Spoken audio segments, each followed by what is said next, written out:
Hola, hoy vengo a hablar del vestuario histórico de películas y series que son para enmarcar, porque son un cuadro.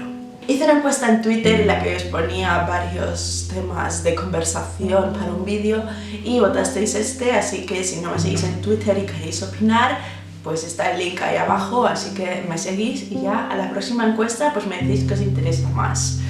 De todas formas, el resto de temas los trataré en vídeos más adelante, así que no os preocupéis. El vestuario de películas es una cosa que me interesa bastante porque es una de las cosas a las que me gustaría dedicarme en el futuro cuando sea una adulta funcional. Así que cuando veo películas, pues es una de las cosas en las que me fijo, especialmente si es algo de época. Yo sé que es una tontería, pero cuando estoy viendo películas y series de cosas históricas y el vestuario no está bien, pues yo desconecto. O sea, lo estoy pasando mal. Si yo veo un flequillo en una serie del siglo XVIII, digo, ¿por qué? Y entonces yo no puedo dejar de pensar en el flequillo. Pero hoy no he venido a hablar de flequillos, porque no soy quien para hablar. Lo que pasa cuando te cortas tú el flequillo. He venido a hablar de vestidos en general. Y para ello he elegido 5 series / películas que es que no sé cómo catalogarlas. Y la cosa es que algunas tienen cosas bien, ¿sabes? O sea, hay vestidos que están bien y luego vestidos que dices... No voy a hacer un ranking porque la verdad es que son todos feísimos, así que allá van. Número 1. Amadeus.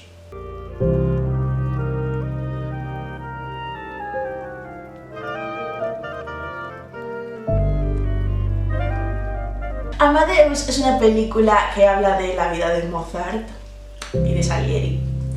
Y como mucha gente sabrá, pues yo soy fan de Salieri. Y entonces la forma en la que Amadeus muestra a Salieri es de todo menos respetuosa, correcta y desde luego adecuada a la verdadera figura de Salieri. Pero de eso hablaré en otro vídeo en el que haga apología de Salieri. Hoy he venido a hablar del vestuario y la verdad es que el vestuario de Amadeus no hay por dónde cogerlo. Empezando por las pelucas. A ver, yo entiendo que es una peli de los años 80 y alguien tuviera la maravillosa idea de mezclar los cardados de los 80 con las pelucas rococó.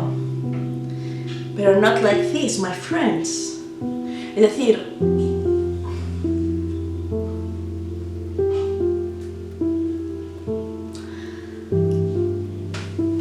es posible que se inspiraran en los peinados tipo erizo para hacer este tipo de pelucas. Sin embargo, los peinados de erizo eran mucho más elegantes y mucho más recogidos. Los rizos estaban mucho más definidos y las pelucas iban empolvadas, no eran pelucas blancas sintéticas. Pero probablemente lo peor de la peli sean los vestidos. Y no solo por el vestido en sí, que tiene telita también, la tela que han elegido, sino porque no hay una estructura buena debajo. Como ya mencioné en mi vídeo sobre los corsés, una de las cosas que hacían los corsés era dar una silueta correcta para cada periodo.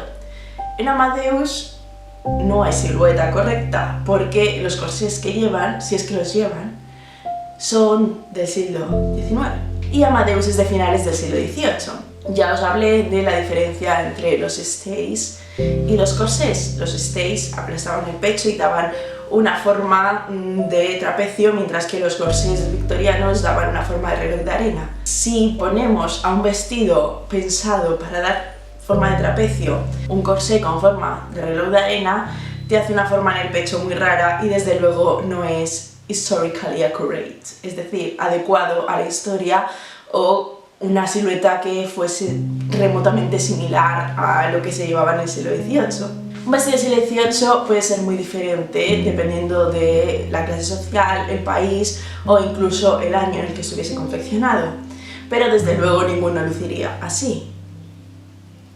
La siguiente de la que voy a hablar es de la miniserie de Guerra y Paz.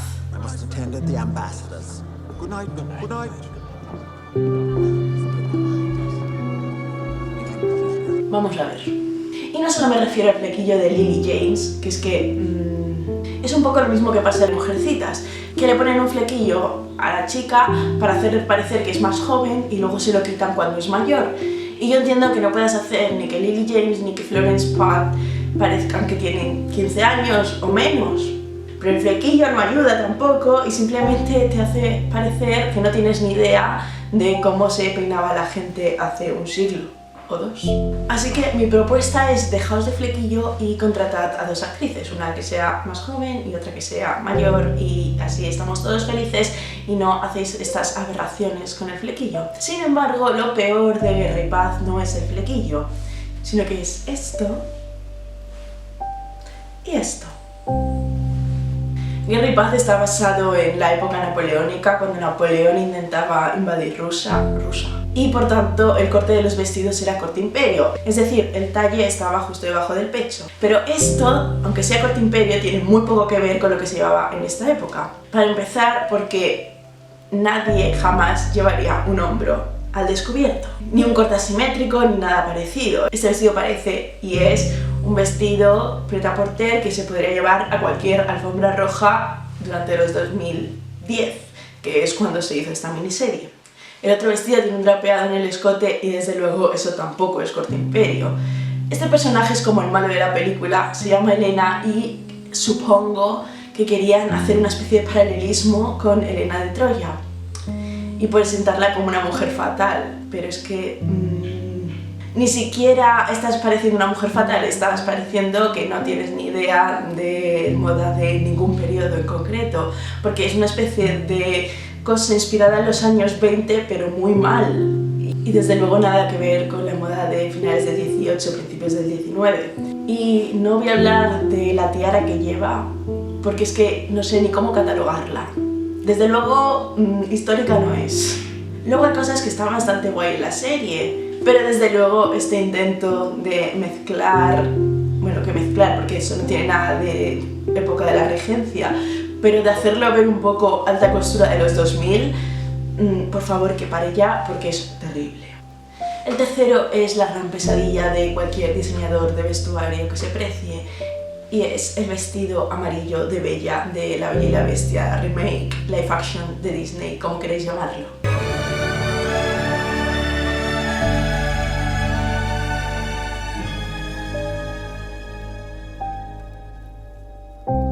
Digo que es la peor pesadilla porque Emma Watson metió la mano y decidió que ella iba a diseñar el vestido porque ella quería empoderar a Bella y que fuera feminista y moderna. Y bueno, pues salió este cuadro que creo que todos conocemos.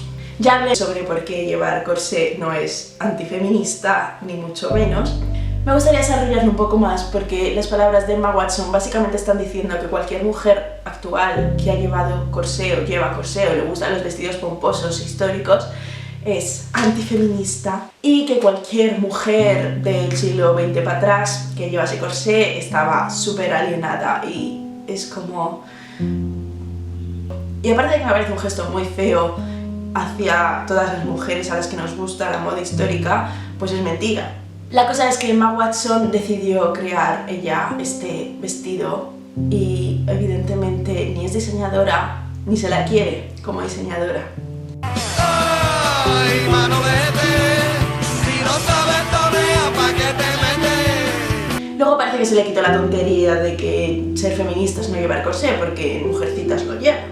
Así que espero que sea porque ha aprendido que no es verdad. No, pues porque simplemente le daban dinero y le apetecía estar ahí. La cosa es que este vestido no tiene nada del siglo XVIII. El siglo XVIII es la época en la que se supone que está basada La Bella y la Bestia, y es el siglo en el que están inspirados la mayoría de los vestidos y trajes del resto de personajes. Yo entiendo que al ser una peli de Disney, pues se tomen ciertas licencias artísticas para hacerlo más fantasioso. De hecho es algo que pasaba ya con Cenicienta y que pasa en muchas películas, a mí me parece bien. El problema es que Bella se supone que es la protagonista, que es la princesa, y que su vestido amarillo es el más icónico de toda la película. Y sin embargo, en el live action es todo lo contrario. Es decir, todos los personajes van mejores vestidos que ella. Porque este vestido parece el que llevaría una chavala a la fiesta de fin de curso. La forma en sí es un desastre, la tela parece bastante barata, y si además nos fijamos en los detalles de la falda, veremos que están hechos con purpurina, es decir, ni siquiera están bordados. De hecho, el vestido es tan feo que tuvieron que alterarlo con efectos especiales para que no pareciera tan terrible en pantalla. Por lo demás, ni la forma del corpiño es nada parecido a lo histórico. La falda tampoco es histórica, las capas estas de tela que lleva y desde luego la purpurina no es algo que se usase. La cuarta serie que voy a criticar es Los Tudor. Anne Boleyn. There's something dangerous in you, Anne. Those eyes. Pero voy a centrarme en el vestuario de Ana Bolena porque es hasta donde yo he visto la serie y es de lo que más me ha llamado la atención. Este vestido es que no sé ni qué decir de él. Es decir, esta parte como transparente de organza para el pecho, nada remotamente parecido a un corsé o stay, la tela brillante tan pegada al cuerpo, ningún tipo de estructura ni absolutamente nada que se le parezca a algo que no sea de los 2000. Luego también está esto que parece un camisón. De hecho, podemos ver que no lleva ni corsé ni siquiera sujetador. Pero es que no es un camisón. No recuerdo exactamente en qué punto de la serie sale esto, pero creo que es una fiesta porque podemos ver que lleva el tocado de plumas y una especie de peluca. Luego también hay vestidos que tienen un poco más de apariencia del siglo XVI, pero no. Por ejemplo, este vestido que lleva una especie de fiestas de disfraces es un corsé prácticamente interior, se le notan las varillas, no tiene ni mangas, eso es una falta de decoro increíble.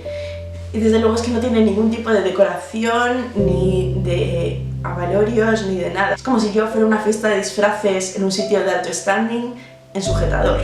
Le pusieron la lechuguina esta en plan, sí, bueno, algo histórico es. Y ahí se quedaron tan tranquilos. Y bueno, también podemos hablar del traje de disfraz de party fiesta que lleva el Enrique.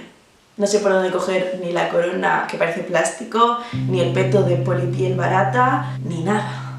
Y la cosa es que Los Tudor es una serie que se supone que es buena y que intenta retratar con relativa fidelidad la vida de Enrique VIII. Por lo tanto no entiendo por qué hacen algunas cosas tan mal.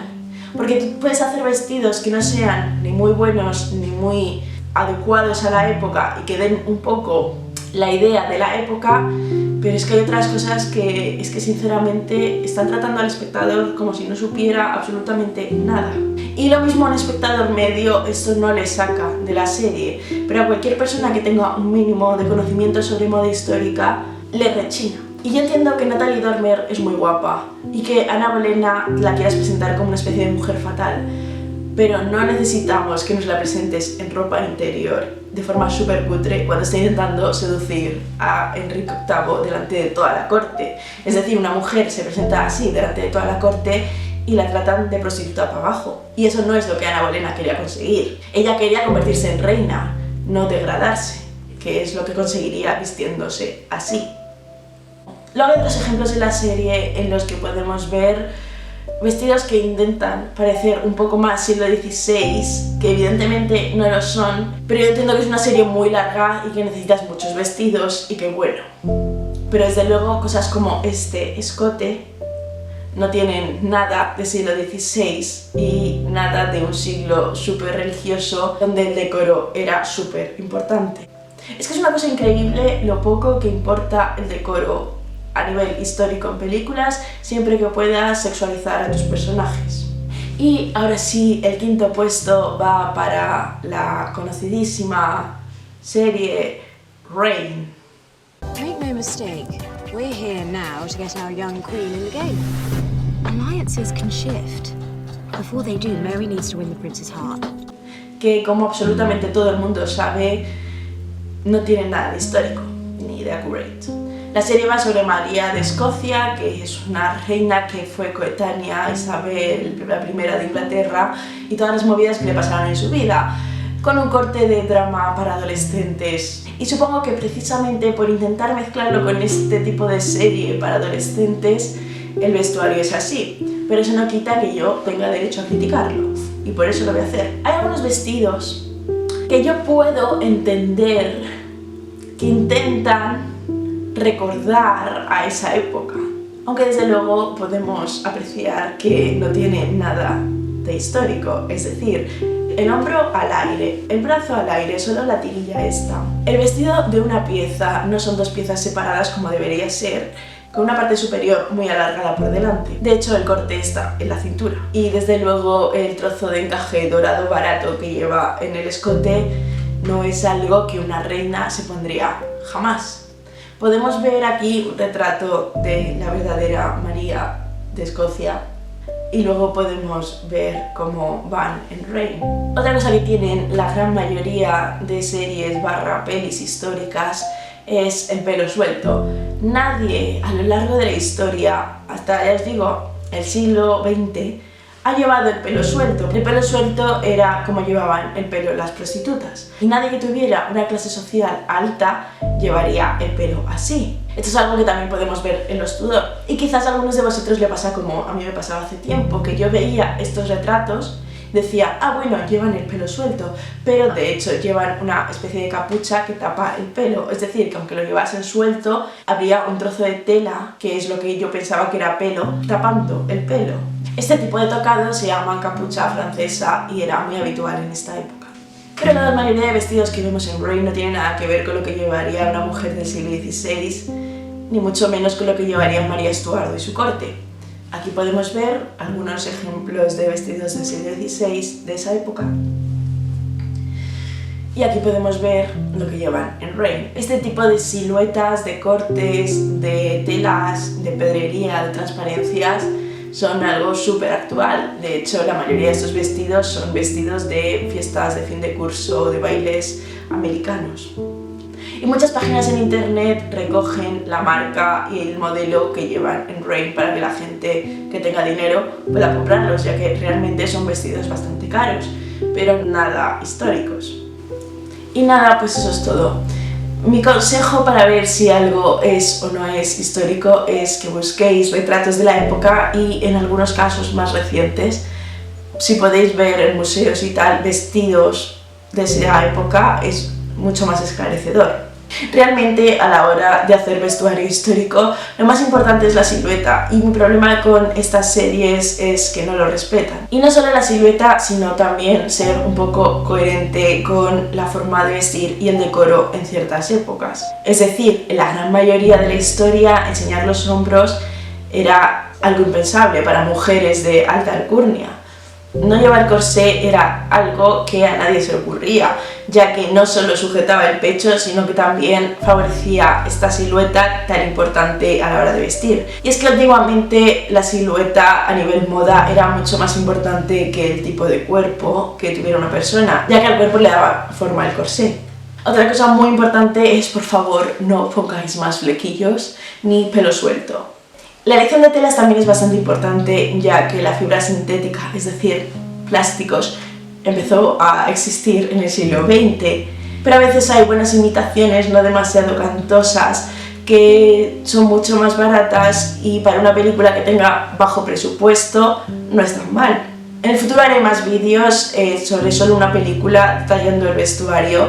También me gustaría hacer vídeos comentando vestuarios de películas históricas que estén muy bien o de películas históricas cuyo vestuario esté muy bien pero no sea histórico, es decir, que tengan ciertas licencias artísticas hechas a propósito y que le den a la película una estética única a pesar de que no hayan intentado ser fieles a los vestidos históricos en sí. Así que si queréis ver más vídeos podéis suscribiros y ya los iré subiendo las próximas semanas. No os olvidéis de dejar un like, un comentario, de compartirlo con vuestros amigos si os parece interesante y muchas gracias por verlo. Hasta la semana que viene.